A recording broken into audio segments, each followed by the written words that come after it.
رسول الله صلی الله علیه وسلم فرمای چې کله انسان په دې سوال او جواب کې ناکام شي د رب العالمین په باره کې الذي بعث د محمد رسول الله صلی الله علیه وسلم په باره کې د دین په باره کې وې دا قبر ور باندې په دې شو کیفیت راشي چې د یو پختې په دې بل کې نه باسي او بل پختې ورته په دې بل کې نه باسي سر ورته دې کول راولي او کې ورته سر راولي تاسو سوچ کوه رسول الله صلی الله علیه وسلم فرمای نه نوی ماران په دې انسان باندې الله عز وجل په دې قبر کې مسلط کړي اقرا هغه مرته ویل کېږي چې د زهر د وجې نه دغه په سر باندې بالکل د سر وکتم نه یو مار کچرته دنیا لراغه او جناب نبی کریم علیه الصلاه والسلام فرمایي یو پوکې پکت وکي یو سای وسلا په دې څلور کنج دنیا کې بچرته شین بوټي پتم پیدا نشي دومره صح حالات سره زموږ وسوسه مخامخ کېدل دي دومره دی دهشت زیات سره زموږ وسوسه مخامخ کېدل دي لیکن چې کله انسان په دې قبر کې کامیاب دومره وسعت چې څومره د هغه سترګې کار کوي او دغه ملایکو ورته دا خبره وکړي چې اوس ته وده شه په شان د هغه اول واده والا اول شپې د واده والا چې خپل اهل هغه راوچتوي او بل څوک نه خپل خاوند راوچتوي بل څوک نه رب العالمین په هغې دنیا کې به تا دې خوب نه راوچت کړي او جنت په طرف باندې روان کړي لیکن چې دشمني به هغه حال به محدثین د دې خبرې په باره کې دا خبره ذکر کوي چې نه نوی ماران په دې انسان باندې ولې مسلط کېږي او وجه څه ده ډېر حکمتونه دي یو حکمت دا چې دې ظالم د رب العالمین د دې نه نوي نومونو نه انکار کړی و هغه منل نه یو خو هسې په خوله باندې دي چې موږ یې ټول منو زړګي ورته تسلیمول نه دقه منل مهم دي نو جزا من جنس العمل نن به د نه نوي ماران په ده باندې مسلط کېږي او ګروزونه جناب نبی کریم علیه الصلاه والسلام فرمایي داسې ګروزونه چې کله یو ګروز دې غر له راخلاص کړی شي هغه غر به زره زره شي زما ته بدن به ورته سي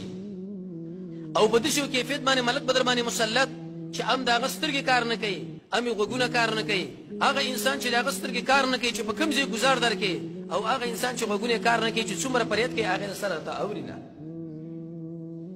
وال او بیرته به جوړېدل وال او بیرته به جوړېدل تاسو سوچ وکئ د آدم علیه السلام نه نیولې تر اوسه پورې څومره خلک په دې قبرونو کې څومره زرونه کلونه پې تېر شوي دي او په دقې عذاب باندې دا مسلط دي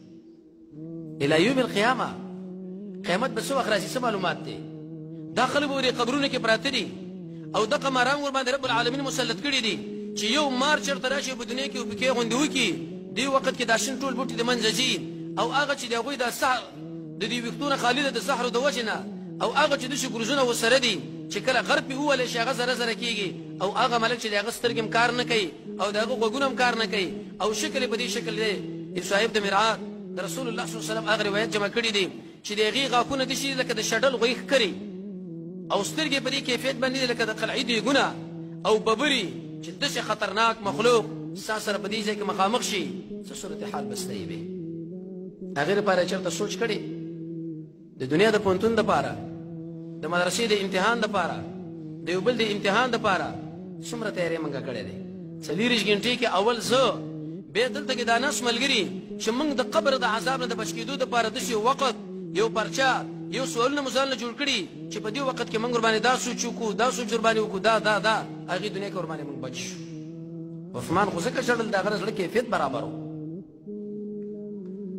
بله مسله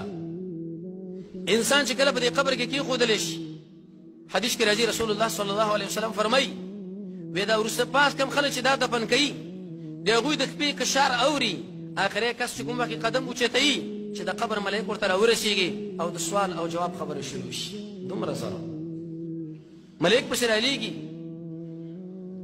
دقه دهشت هم بس دی چې غوږونه یې د شډل غوی د ښکرو غوندې سترګې د قلعې د دیګونو غوندې او ټول په دې ویښتو کې پټ او هغه تک تور رنګ والا ستا مخې له راشي او تر اوچت شي ودرېدرئ او خبره سره شروع کړي څومره دهشت څومره وحشت څومره پریشاني څومره ګبراهت په دې انسان باندې راشي د رب العالمین په باره کې پوښتنه کېږي د رسول الله صلی الله علیه وسلم په باره کې پوښتنه کېږي او دقه شان د دین په باره کې پوښتنه کېږي چې اسلام آخر څه نه ویل کېدو اسلام څه شی و اسلام دا و چې اوس مسلمان وایم دروغ اسلام دا و چې هم زه مسلمان کوم دوکه اسلام دا و چې وایم زه مسلمان او وزم د مسلمانه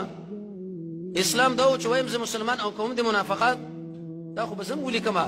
په دې خپل جیب کې به یو تذکیره یو ځان له یو شناختي کارت دغه شان یو سند برابر کم چې ډاکټر مې ما انجینر مې یم خو چې کله عمل له مخامخ شوم نه د ډاکټرۍ په دې مسلو باندې پوهېږم نه د انجینرۍ په دې مسلو باندې پوهېږم حدیث کې راځي رسول الله صلی الله علیه وسلم فرمایي مؤمن انسان بخل کوي مؤمن انسان میدان د جنگ پرېږدي ولې مؤمن انسان هغه دروغ نه وایي ته ووایه چې د ورځې څومره دروغ ته وایي دا نه دې اسلام پوښتنه کېږي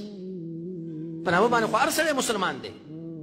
دا کلمه قسم په الله ابو جهل نه ډېره ښه یاده وه چې لا اله الا الله محمد رسول الله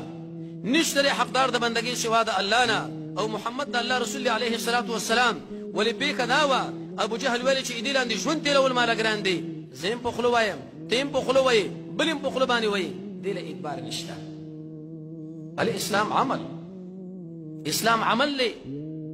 جناب نبی کریم علیه الصلاة والسلام دکاندار خواله ورځي